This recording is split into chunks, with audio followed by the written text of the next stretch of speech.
slightly antique sunburst on this to give it that vintage look.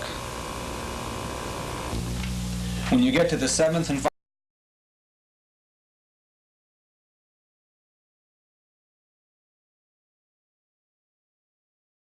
of how the whole guitar process goes together.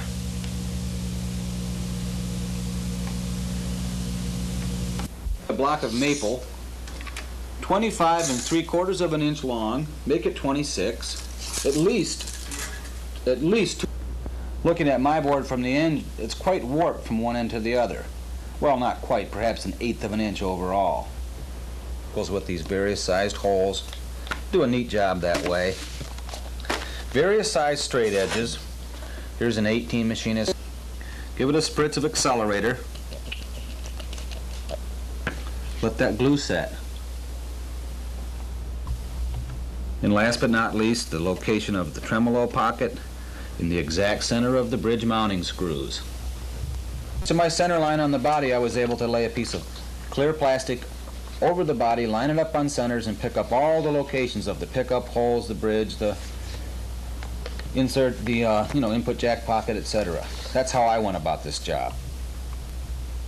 Up and then run it through a large planer to bring it down to 1 3/4. The arrow means feed it that direction. Since the grain is running that direction, we feed this direction because the cutter head is cutting this direction and we want to cut with the grain. Large board standing on this edge through a joiner. It's a little risky when you lay it flat and your fingers come close to that cutter head. So you should make... I removed 1/16 of an inch off each of these 3 sides and got a flat surface. Joint these so we can glue them together.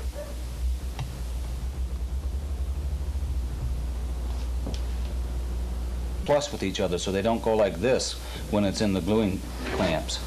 You could go right to gluing it if you wish. Franklin tight bond, whatever you wish. Use a yellow glue, that's what I like anyway. Work glue.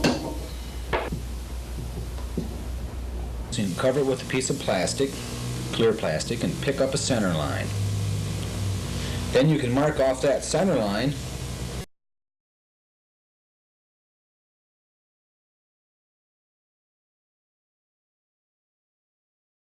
So that's a good locating point. If I lay this plastic on the drawing we just made, things should match up just about perfect, and they do. There's a lot of different ways you could lay this out. Clear plastic is a good one though, and you might check into where you can buy it.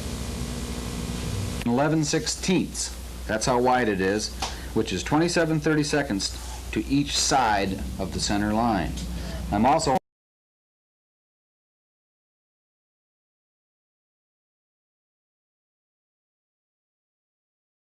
side.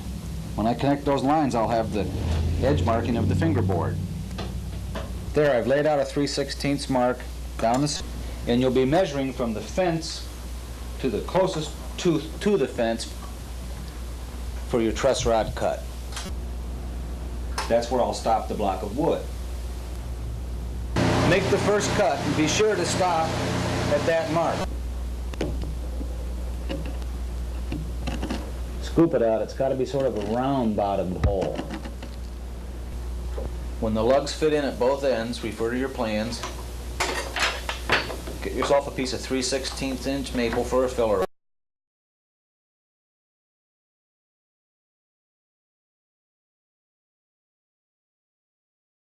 Lugs.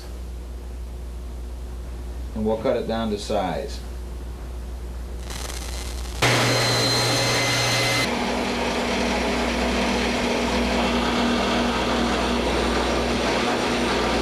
That hole, of course, will be the clearance.